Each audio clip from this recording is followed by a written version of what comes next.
Hello student, this is KMS sir and welcome to KMS sir chemistry. देखिए, NEET 2024 की counselling counselling कब होगी? क्या नीट की जो काउंसलिंग है वो 6 जुलाई से हो जाएगी? 6 जुलाई से होगी नीट की काउंसलिंग। क्या रीनीट होगा या नहीं होगा? क्या हमको 8 जुलाई से जो सुप्रीम कोर्ट की हियरिंग है उससे पहले अगर काउंसलिंग शुरू हो जाती है तो क्या हमें काउंसलिंग में पार्टिसिपेट करना चाहिए? और हो सकता है कि सुप्रीम कोर्ट काउंसलिंग को रोक दे, लेकिन हमें क्या फिर भी अगर 6 जुलाई से काउंसलिंग हो जाती है तो क्या हमें काउंसलिंग में पार्टिसिपेट करना चाहिए, वगैरह वगैरह। आपके सवाल भर भर के आ रहे हैं, कमेंट बॉक्स भर रहा है। इन सब के जवाब आज आपको वीडियो के माध्यम से मैं दूंगा कि आपको क्या डिसीजन लेना है इनके बारे में, और काउंसलिंग के बारे में, और रीनीट के बारे में। तो चलो स्टार्ट करते हैं स्टूडेंट। देखिए जरा, पहली बात आपको बता दें, आपकी जो काउंसलिंग है आपकी जो काउंसलिंग है वो बताया जा रहा है कि 6 जुलाई से होगी। अभी तक पहली बात तो ये बता दें, कोई ऐसी ऑफिशियल जानकारी नहीं है। ऐसा कि एनटीए ने कहा तो है कि 6 जुलाई से हम कहेंगे, लेकिन ऐसा कोई ऑफिशियल जानकारी उसने नहीं दी। ये बात आपको बता दी जाए, पहली बात। दूसरी बात, फिर भी अगर मान ली जाए कि 6 जुलाई से चलिए काउंसलिंग हो जाती है, और दूसरी बात आपको बता दें, अगर 6 जुलाई से काउंसलिंग हो जाती है तो क्या हमें रजिस्ट्रेशन कराना चाहिए, या हमें 8 जुलाई का जो सुप्रीम कोर्ट का आने वाला आदेश होगा उसका इंतजार करना चाहिए? पहली बात तो मैं आपको सुप्रीम कोर्ट की तरफ चलता हूं। सुप्रीम कोर्ट की जो जानकारी है तो उसके अंदर स्टूडेंट, सुप्रीम कोर्ट के अंदर जो हमारी 8 जुलाई को होने वाली हियरिंग है तो उसमें हमसे पहले, यानी कि रीनीट से पहले, इससे पहले इसमें जो याचिका दायर की गई है तो वो ये कही गई है, पहली बात ये कही गई है सुप्रीम कोर्ट में कि जो 8 जुलाई को सुनवाई होगी कि भाई कुछ स्टूडेंट कह रहे हैं रीनीट होना चाहिए, कुछ लोग कह रहे हैं कि रीवोल्यूशन होना चाहिए, और कुछ कहे जा रहे हैं कि आपकी जो काउंसलिंग है उस पे रोक लगा दी जाए फिलहाल के लिए। मतलब ये मुद्दे हैं, इनके ऊपर सुनवाई होनी है आपकी, ठीक है जी। अब दूसरी बात, अब 8 जुलाई को जो हमारी सुनवाई है इससे पहले 30 केसेस हैं। मतलब ये जो फाइल है वो 31वें नंबर पर है। इससे पहले 31वें नंबर से पहले 30 और मामले हैं, उन पर सुनवाई होगी, और उसके बाद 31वें नंबर पे आपकी फाइल है ये, इसके ऊपर डिस्कशन होगा। जो कमेटी है, जो हमारे जज है जिनके द्वारा होगा, वो 3 व्यक्तियों के द्वारा इसके ऊपर डिसीजन आएगा। अब ऐसा भी हो सकता है कि आपकी जो काउंसलिंग है, मतलब आपकी जो काउंसलिंग की जानकारी है, जो भी अपडेट होगी वो 8 जुलाई को आ जाए, आपको क्लियर हो जाए सब कुछ। और ऐसा भी हो सकता है कि 8 जुलाई की जो डेट है वो 1-2 दिन डिले कर दी जाए, और हो सकता है और ज्यादा डिले भी कर दी जाए कि आपकी इस मुद्दे पे हम सुनवाई बाद में करेंगे, ऐसा भी हो सकता है। अब रही बात काउंसलिंग की, तो काउंसलिंग के अंदर जो 6 जुलाई से मुद्दा है, तो पहली बात तो चांसेस बहुत कम है स्टूडेंट कि 6 जुलाई से काउंसलिंग हो जाए, ऐसा विशेषज्ञ मान रहे हैं और हम भी मान।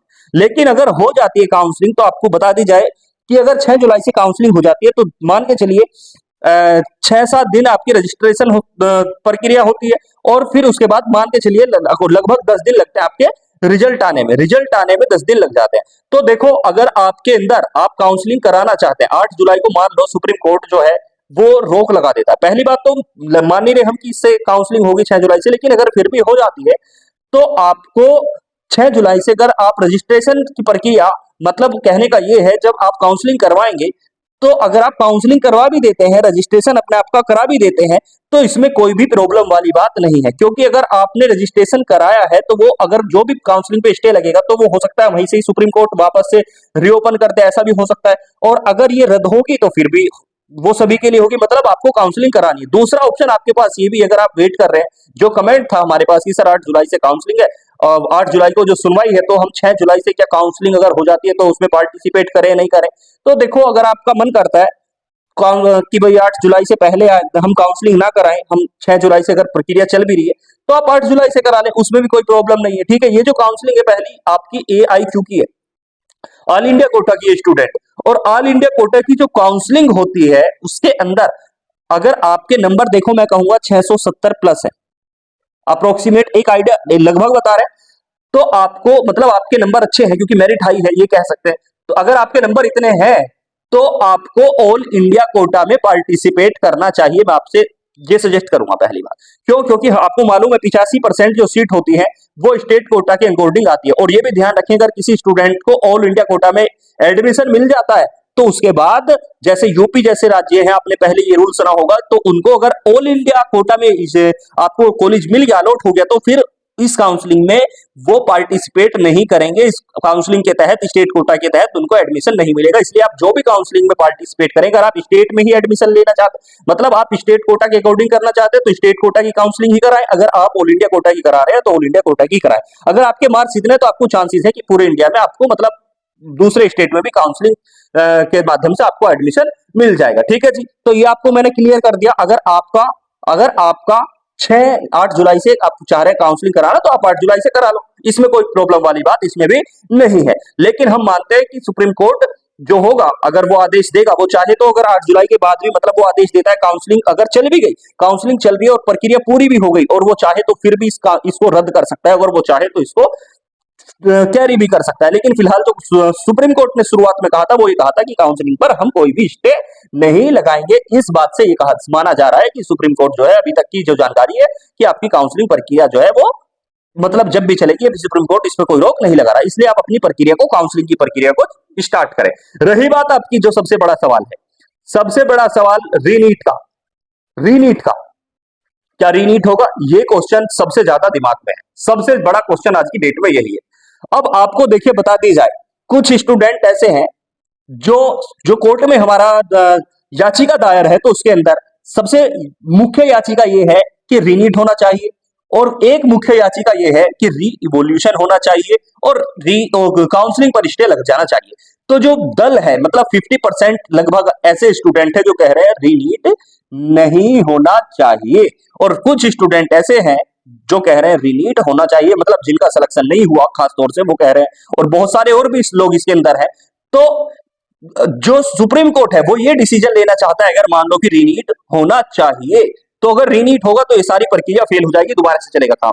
लेकिन कुछ स्टूडेंट्स ने मिलकर के ऐसी याचिका भी दायर कर दी है कि रीनीट नहीं होना चाहिए। सुप्रीम कोर्ट में ये जो याचिका है रीनीट नहीं होना चाहिए, ये भी आपकी मिल लगी हुई है, और इस पर भी सुनवाई होगी। तो इसके तहत भी सुप्रीम कोर्ट फैसला लेगा।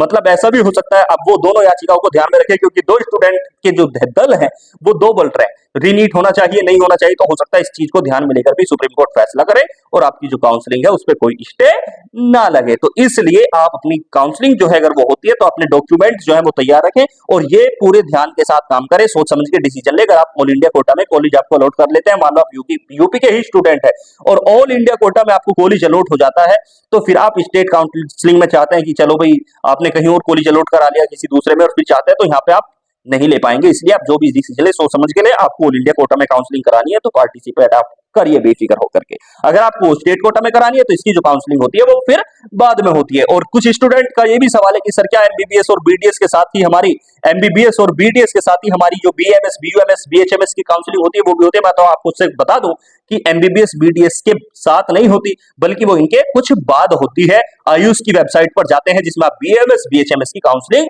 करते हैं, तो उसकी जब काउंसलिंग चलेगी वो भी हम आपको इन्फॉर्म कर देंगे। फिलहाल इसकी काउंसलिंग चल रही है और ये काउंसलिंग ऑल इंडिया कोटा की है। अगर आपको काउंसलिंग करानी है तो आप बेझिझक होकर करा सकते हैं। और रही बात रीनीट की, इसके ऊपर अभी कोई ऑफिशियल जानकारी नहीं है, मतलब सुप्रीम कोर्ट का वेट करिए, 8 जुलाई से क्या होगा वो तभी पता चलेगा। लेकिन फिर भी मैं आपको सजेस्ट करूंगा कि आप एनसीईआरटी जैसे बुक्स उठाओ और थोड़ा थोड़ा पढ़ना शुरू कर दो। अगर रीनीट हो जाता है मान लीजिए, तो आपको कहीं एकदम से प्रॉब्लम ना हो। आज की बात को हम यहीं पे समाप्त करते हैं। All the best. आप क्या चाहते हैं, रीनीट, रिवॉल्यूशन, आप बताइए।